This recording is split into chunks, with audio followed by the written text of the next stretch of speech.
Welcome to Austin Tech Connect, the official podcast of the Austin Technology Council. Presented to you by NetSpend. Homegrown in Austin, NetSpend has been a leading provider of consumer and business payment solutions for almost 25 years. From prepaid cards to mobile bank accounts to money movement services, NetSpend connects people, brands, and payment products to deliver innovative financial solutions. Welcome to Austin Tech Connect, the podcast about the future of Austin's technology community. My name is Tom Singer, and I am the CEO at the Austin Technology Council. And every week, we try to engage local leaders to hear their personal story of success, how their businesses are thriving, and get their advice on how Austin is going to change, hopefully for the better, over the next few years. And today, we are joined by Brent Wistrom. Now, Brent is the senior editor for Austin Inno, and he's a reporter at the Austin Business Journal. And what he does is he covers startups and tech companies, and you'll also see him all around town at just about every tech event that you can find. Now, he's originally from Minnesota, but we're not going to hold that against him because he came here for college, bounced around a little bit, and then came back to make his home right here in Austin, where he has been reporting for the ABJ for the last 8 years. Now, you might also find him once in a while at a concert because he loves music. You might find him walking his dog through the parks, or you could catch him playing guitar. So it sounds, Brent, like you're a little bit of a Renaissance man. Welcome to Austin Tech Connect. Thanks so much for having me, Tom. And that was an awesome introduction. It's great to be here and love connecting with ATC whenever I get the chance. So let's jump right in, right? So you went to UT. Why did you choose the University of Texas? What brought you to Austin? Well, I was halfway through my college career. I'd done a couple of years at the University of Minnesota, where I grew up. And in the meantime, my sister moved here to Austin, and I had moved all the way down to Mexico to spend a year kind of studying abroad. And I came up to visit my sister in Austin, I think for Thanksgiving, and fell in love over the course of about 2 or 3 days. And I just thought I've got to see if UT will let me into their journalism program and see if I can close out my last couple of years here.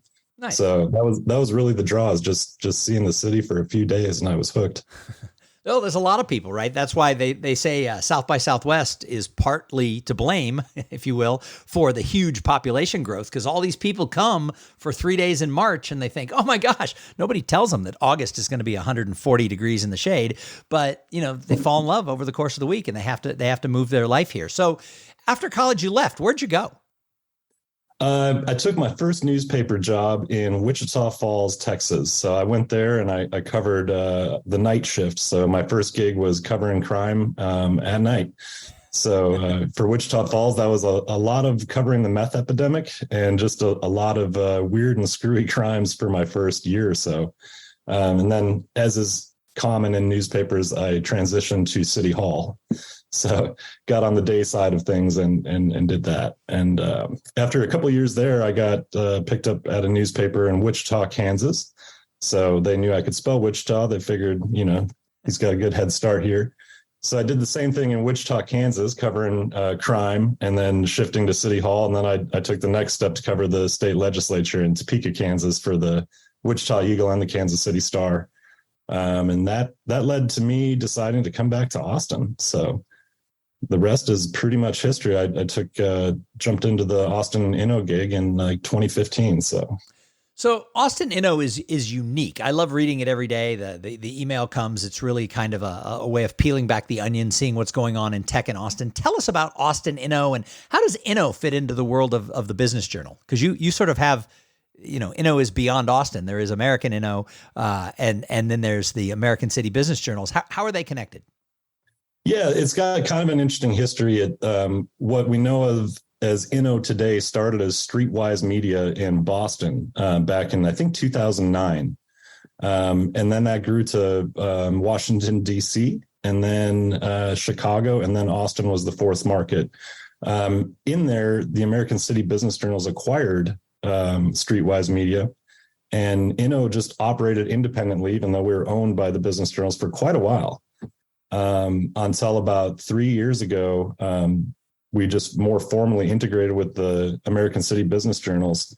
So for me, you know, Inno is, we cover things under an innovation lens. So especially in the early days, we would consider anything innovative, like it could be making ice cream in a different way, as innovative stuff. And there's so much of that to cover, right? So when we expanded to all these other business journals, it became clear to be a little bit more focused on tech startups, because a lot of the business journals do have a CPG reporter and do have reporters covering other aspects of innovation outside of what we think of as the tech industry. So for Inno, it's very much geared towards startups, mostly venture backed, but we cover bootstrapped companies as well. And on the business journal side of things, I put on a little bit different hat from time to time and cover larger companies that may be publicly traded, from Tesla or privately held companies that have been acquired, like Indeed. So it's interesting because most of the people who I've interviewed on this show have been C-level executives from the tech company. So stepping out and interviewing somebody who works for our local business journal, somebody might be saying, well, Tom, this sounds like it's going to be a great interview, but why is Brent on the podcast?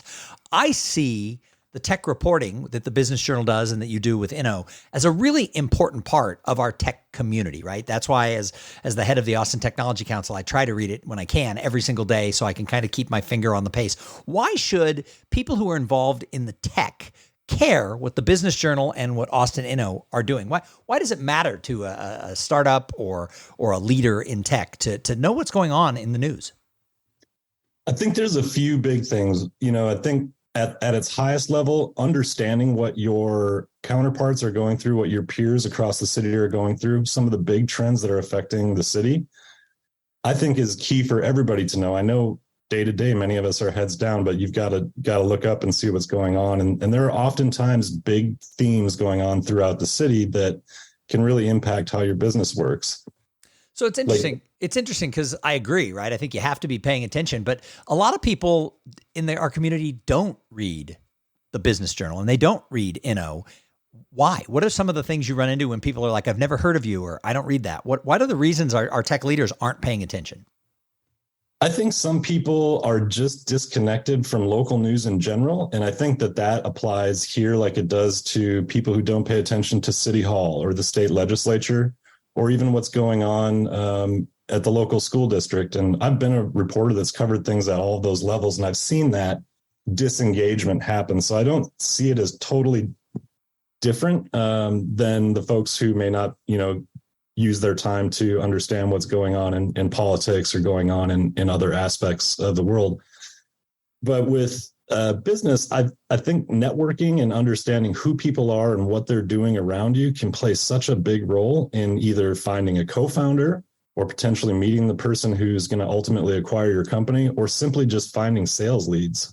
I think that depth of information, it's really hard to find on your own. You can spend a lot of time on LinkedIn and Twitter and get a good chunk of what we're reporting, but you're going to miss that other half, those unique conversations that are focused tightly on one subject and go deep on it. You bring up an interesting topic, and that is connection and networking. I mean, that's what, as a professional speaker, what I talked about for the last 12 years. So it's near and dear to my heart because I think it's the core of how you find success. All opportunities in life are going to come from people, and you yourself are really involved. I see you at tech events all over town. So what do you find the people who are leaders in tech? Maybe they're entrepreneurs, maybe they're in a senior role in a company. What do you see about these people who are engaged, who do read the paper, who do read Inno, who do show up at all of these networking events, who belong to and support groups like the Austin Technology Council? What do you find is their advantage, sort of their secret weapon? In the shortest, simplest way, they seem to know everybody, and they seem to have a head start on the conversation that you might want to dive into with them. You don't have to start with scratch because they've been paying attention.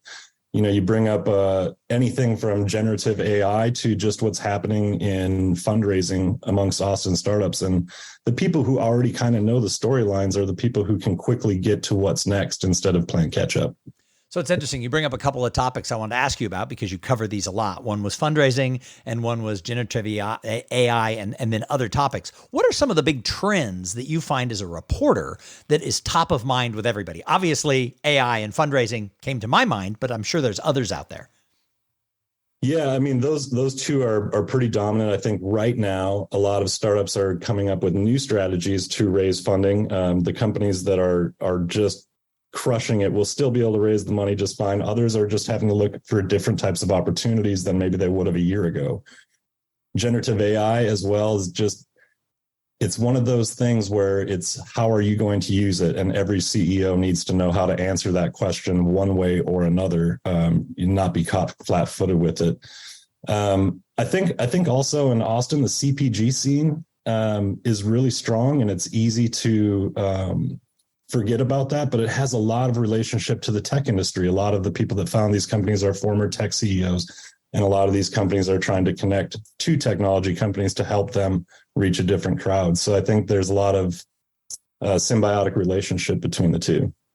So when it comes to technology entrepreneurs, and I worked in marketing, not for tech companies, but my background before I was a speaker was I was the marketing director for two big tech law firms, a bank, and then a consulting firm. And we were very engaged in all of those roles into the tech community. And so I know that one of the things for people who work in and around tech, getting mentioned in the press, getting PR is important. They want it. Scares them a little bit. They don't know everything about it, and a lot of people don't know where to begin. So let's put your as from the reporter side, your PR hat on. What is it that tech company leaders should know about PR and getting mentioned in things like the Business Journal or Austin Inno?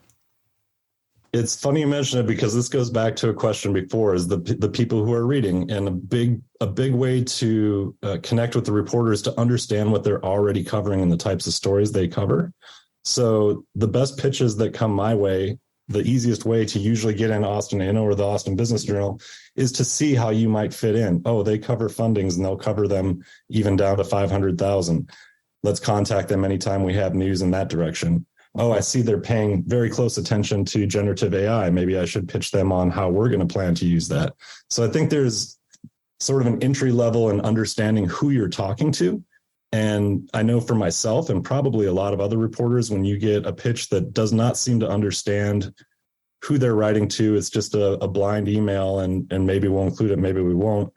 Those tend to fall flat and they're easy to forget because they just don't display any real will to connect with you as a human or you as a publication and what you're trying to do.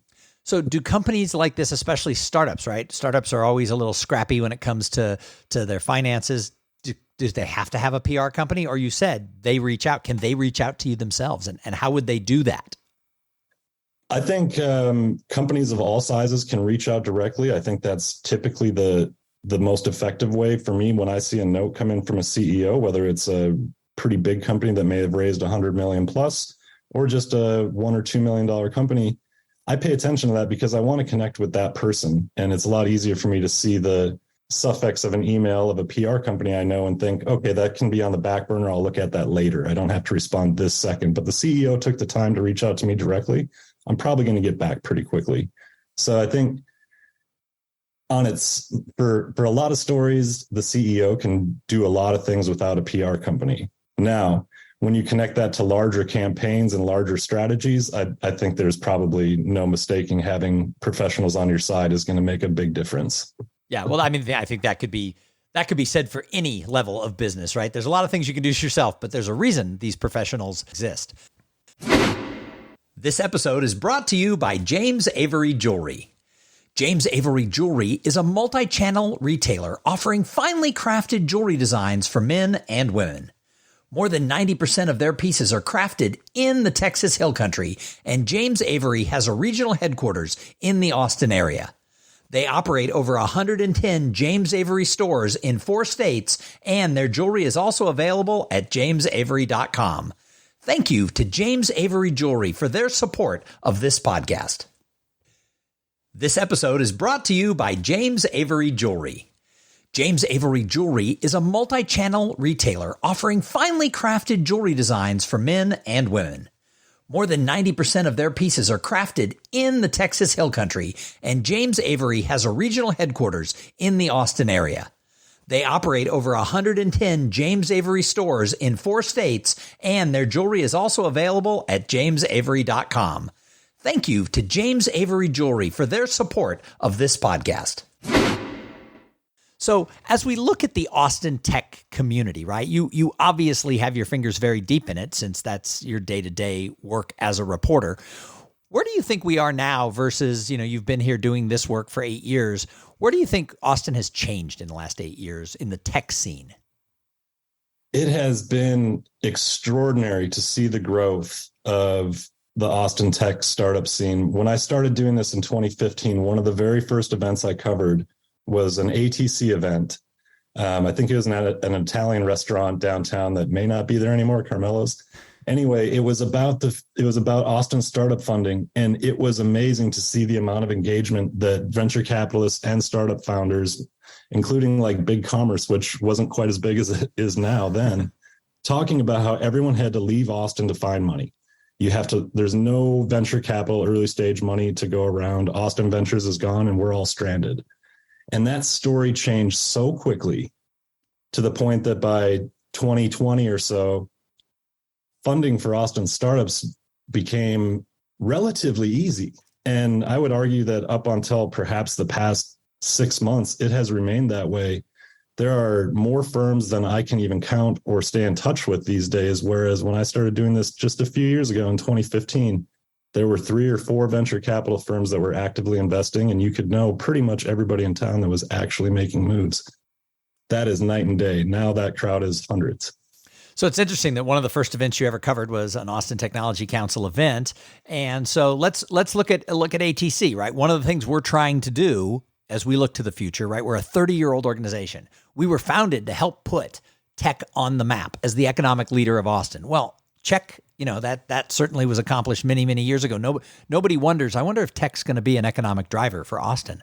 I think everybody, unless you live under a rock, is very aware of that. So one of the things we're doing is we're trying to become or re-become, if that's a word, a grassroots organization. We're trying to appeal to those not brand new startups that, have grandma's money and an idea, but like established growth-oriented companies here in Austin. Where do you think ATC can fit in to the community? How can we best serve the Austin tech community as we look to the next 3 decades? I think that sort of conversational leadership is really key. Going back to what we just mentioned, that conversation that I happened to cover as a news event, those types of things can bring out so many ideas and bring out so many pain points and bring together a group to address them. And that just has a lot of lasting power, and finding those moments and how we address them sort of as a community is really, I think, kind of the bread and butter of what you guys do is finding some of these big themes and getting people together, the smartest people that we can, to discuss how we're working through them. And that's one of Austin's fortes, is the openness that people have, even at the highest levels of business. We can just learn a lot from each other. And so to me, that's like bringing people together, as you say, in a grassroots way, I think is just part of the DNA of the Austin tech ecosystem. Even dating back to long before I was here, many of the companies that kind of grew out of the Dells and grew out of the IBMs, they've kept those networks, and ATC is definitely part of that. That thread that runs through a lot of the foundation of Austin's tech scene. So you bring up an interesting point, and that is Austin's openness, right? I hear this a lot. I hear it on panels. I hear it on things. And then behind the scenes, I've met, since I took this job last summer, I've met with well over 100, probably pushing in on 150 technology leaders, whether it's CEOs, founders, venture capitalists, and others who are connected into our scene. And I hear that a lot, but then from some, I hear these sort of off the record. And, I'm not necessarily a reporter, so it's a little different, I think, for me. I won't name names, but I hear from some saying, we used to be really open. If you came to town, you could make a call and XYZ people would gladly meet you for coffee. And some people are saying maybe we're becoming a little bit more valley-like, a little more siloed, a little more gatekeepers to get you to the right people. So do you think we're still as open as we were, or do you think that has changed a little? I think it's changed a little due to the volume. I think it's a little bit more difficult to just open your Rolodex to everybody who you meet when you meet 5 new people a day. So I think, people have had to become a little bit more protective of just connecting you to people who are already really busy. It's like if I'm getting requests to introduce people, 3 or 4 times a week, maybe I can do that. If I'm getting that request 8 or 9 times, all of a sudden you've got to prioritize a little bit and be a little bit respectful of how those introductions happen. I know, like, I work with Cotter Cunningham, who has a column in The Beat, and he had a column that was suggesting, make sure that it's okay with the person you're going to introduce somebody to beforehand. because all these blind introductions can be pretty stressful for people, and it kind of puts the onus on you to decide whether this person is going to be valuable for you or is really just looking to make a sale or something. Well, and from a networking standpoint, that is a really good. He's right. That is a really good thing. Is before you make the introduction, say, "Hey, I'd like to make this introduction. Is that all right with you?" And I typically try to do that most of the time, unless I know it's a home run. Every now and then, I'll be like, I'll make the introduction, then I'll send an email to the person saying, "I don't normally do this without asking, but this is a home run." And I've never had anybody call back and say that wasn't a home run. If I do that, they pretty much know that that's going to be the right person they need to meet. So let's put on your crystal ball. Right. I don't know if you're a futurist, but, where do you think that the tech scene of Austin is going over the next decade? What are we going to look like in 2033? I think the foundation here is so solid that pretty much even if we have, another year or so of a little bit of uncertainty, that this boom will almost certainly continue.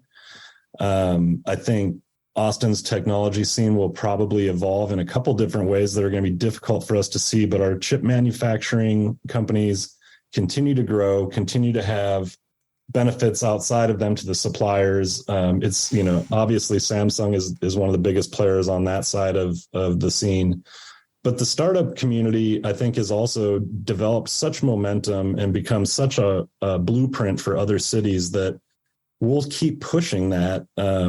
And we'll probably see it evolve one or two more times before I would see any sort of plateauing in terms of entrepreneurship in Austin, because I think that's why so many people have come here. And you got 10 years at least of pent up energy of people who moved here and have that dream to do that thing, to do their company, to start something big. And I think that's just going to be a tailwind for us for quite a while. So do you think there's changes coming for the world of reporting? I mean, are things like AI and things like that going to affect, and other tech, is that going to affect your world? How does the news we on the consumer side of tech get from the Austin Business Journal and Austin Inno? How is that going to change because of technology? I think kind of like for other businesses, AI is going to just make our jobs easier, especially in the short term. I definitely look at it as a tool more than a replacement. And I think that's the way most of the industry sees it right now.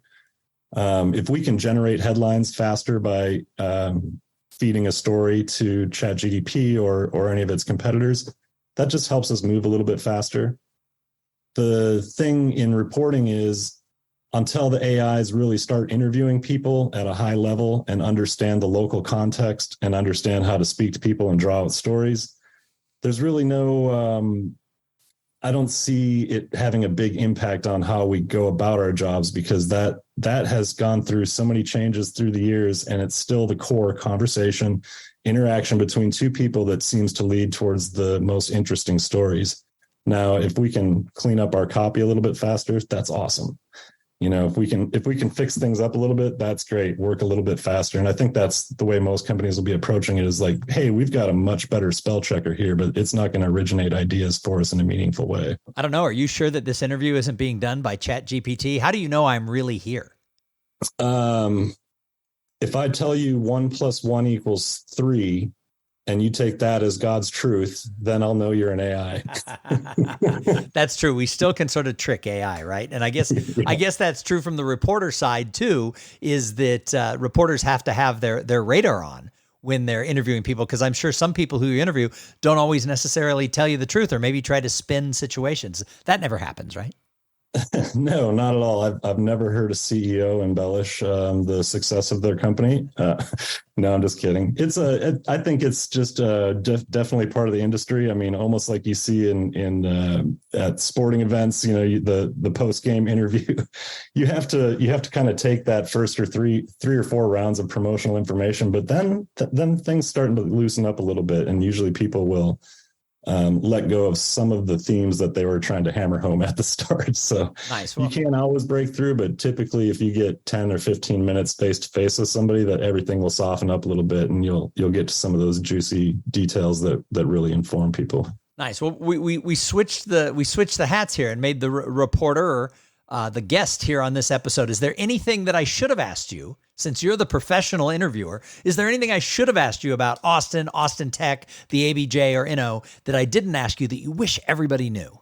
Wow. I mean, I wish everybody knew to come to us for the business information that will help keep them in touch and in tune with the community around them and to help them make smarter decisions every day. And likewise, I wish people knew to call and reach out more often when there are tips, be it a funding round or something that's just impacting the community in a big way, positive or negative. Our job is to provide accountability, but also provide just a lot of actionable business intelligence. So hopefully people know that, but I know that the world moves fast and there are a ton of information sources out there, but we really aim to be the one that's focused on business and Austin the most acutely. Nice.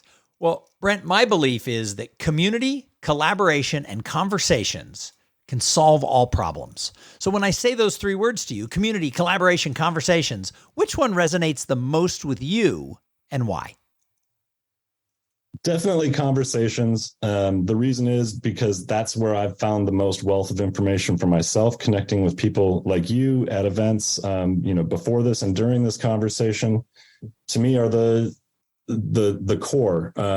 But it's hard to ignore collaboration too, right? I mean, I know I'm supposed to pick one and I'll stick with conversation, but I think so many conversations do lead to collaboration. They do lead to people getting together and thinking about ways that they can help solve each other's problems, whether it's by idea sharing or actually just getting in the room together and really cutting something up and working hand in hand on a longer term basis. So to me, the conversation is the spark that will get you to those other pieces that are also equally important.